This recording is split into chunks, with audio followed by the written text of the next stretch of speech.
I am Laura. Thanks for being here with me, and thanks for being part of the Jewel School family. I love having you guys here. Today we're doing like a really delicate kind of, I wanted something kind of like dainty and delicate, but also bold. So we're doing kind of this like arc shape little stick, paddle stick with just like a little cute little dangle. So I wanted it something like a little bit ethereal, which I feel like this kind of has a crescent kind of moon shape with some fun crystals, or not crystals, but gemstones in it.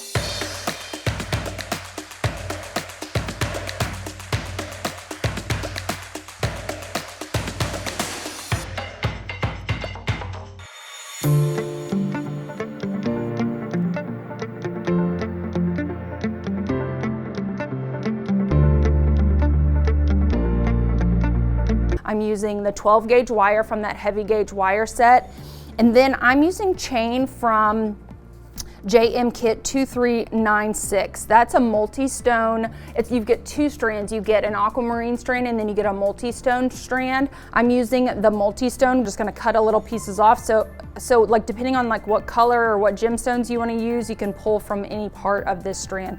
And then I'm just using like a little piece of turquoise simulant. And then tools we're using, I've got a chain nose plier, one step looper, and a flush cutter. And then I've got my giant Impress Art hole punch here. And then I've got a bench block and a chasing hammer. And you can make this as big or as little as you want to. You can make your arc bigger, or you can make it smaller. You can use a shorter dangle. It's totally up to you. Oh, I forgot this. We're using this too. This is our bracelet mandrel. This is a cuff mandrel. Either one, the round, the bangle, or the cuff mandrel will work. But I'm just using this to kind of like make this arc shape on here. So anything you've got that you can kind of like form your wire on will work. So we're gonna get started. The first thing we're gonna do is we're gonna make our little arc shape with our mandrel. So I wanna flush the end with my flush cutter, make sure I'm getting a nice flat end here.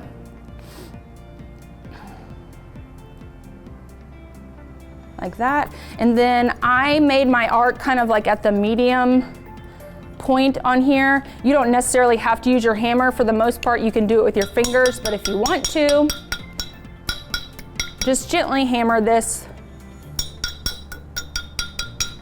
and just create a nice smooth arc shape. I've got one that matches already. Okay, so then one thing we wanna do is make sure that both ends are flush. And then we are going to start hammering.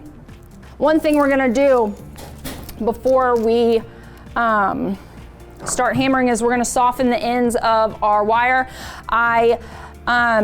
You can use your reaming tool. It's got a larger cut burr. It is almost exactly the diameter of this 12 gauge wire, so it doesn't do like a great job of rounding the end. So I found like it was just a lot easier for me to use the file. This file comes in that Ergo toolkit. If you don't have a file, it's a great thing to have on hand with making jewelry. You never know when you're gonna need it. And if you don't have a reaming tool or something that you can use your cut burr with, the file will do, and sometimes it's even better. So we're just gonna kind of round this out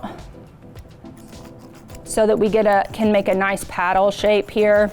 And if our paddle gets a little wonky, we can clean it up.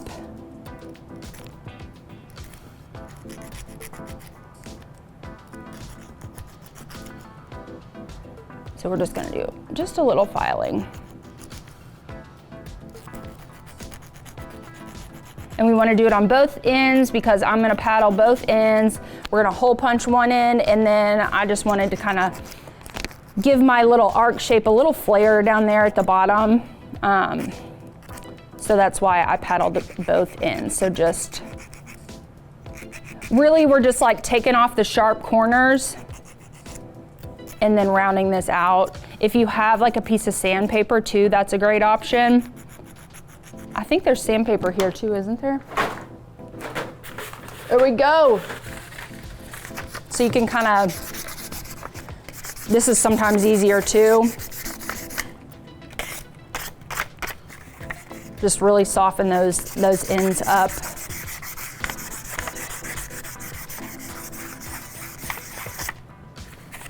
very nicely.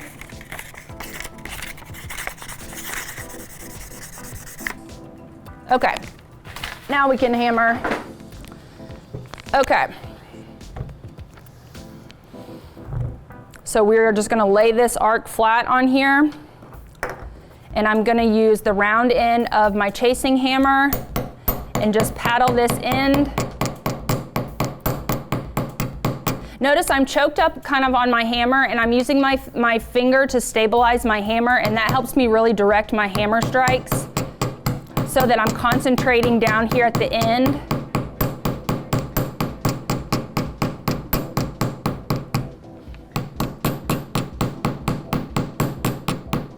Just watch your fingers. I like that. And then I just kind of textured all the way up my arc just to give it a little life. And the texture can kind of help catch some light too, differently than just kind of the flat surface, of the round metal. So I just wanted to like capture a little bit of light. So then we're gonna hold it flat again, and we're gonna paddle the other end.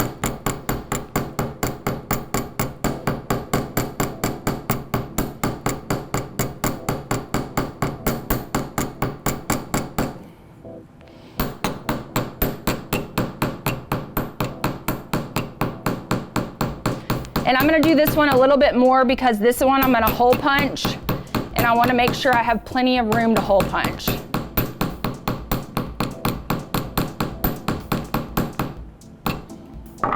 Okay.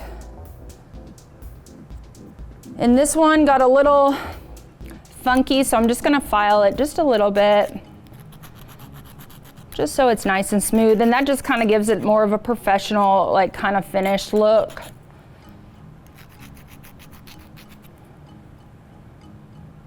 And then I'll go down and kind of smooth this bottom one out too. And then I can go in with sandpaper too and kind of smooth those edges with some sandpaper.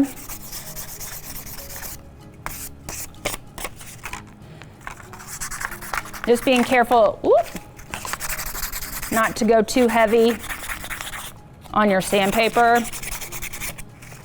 Okay, there we go.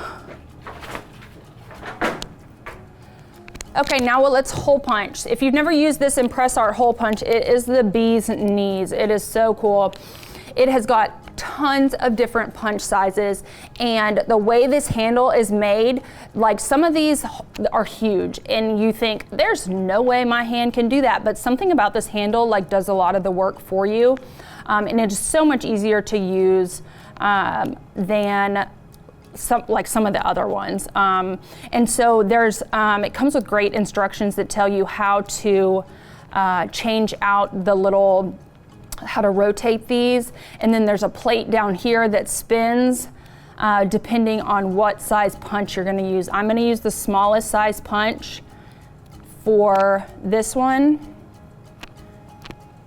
and so we're just going to grab, I just want to make sure my plate is aligned, and I'm just going to grab right in the center of that paddle that I made and give that a nice punch.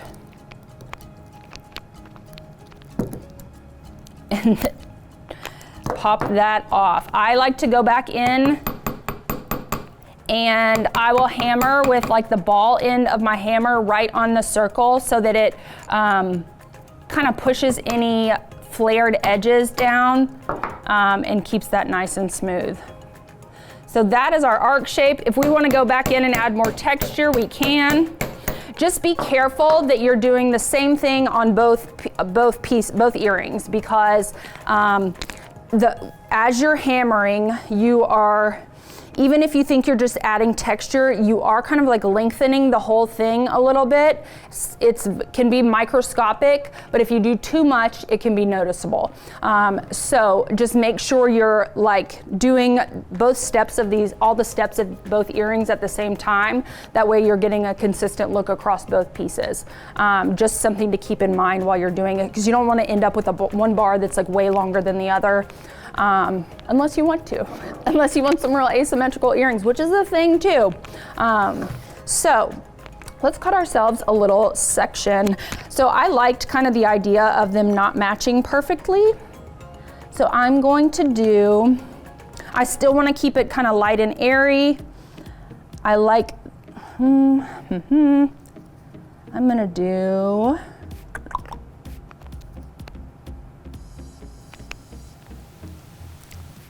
this little section right here. I like that little pop of orange in there too. So when you're cutting this chain, right up next to, there's like a little seed bead, and right up next to the little seed bead is a larger loop. So you wanna leave that loop intact. It's gonna be real hard to see, but there's a larger loop there, and that is gonna fit on your head pin and on your 20 gauge wire for your ear wire. So just make sure you're not cutting that hole, and also your beads will fall off if you cut that loop. So cut the next one down. All right, so we got a little segment there, and then Andrew had some head pins. Thank goodness, because it wouldn't be a Laura show if I didn't forget something. Okay. And now we are going to use our one-step looper to make a little loop. Easy peasy. And we will open that guy up. And then we're just gonna drop our chain on there.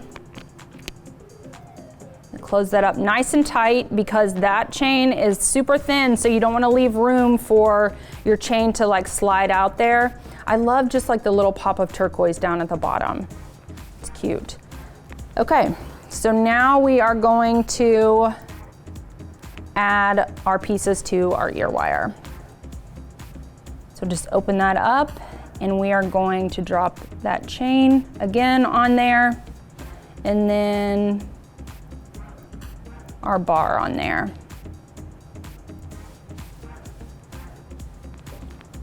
And let's see how they line up.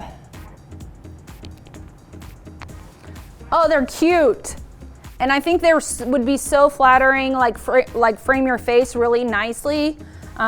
They just kind of outline, like line up with your jaw real nicely. And then you've got that like elongating effect with the chain and the drop down there at the bottom. So real slimming and flattering design for your face.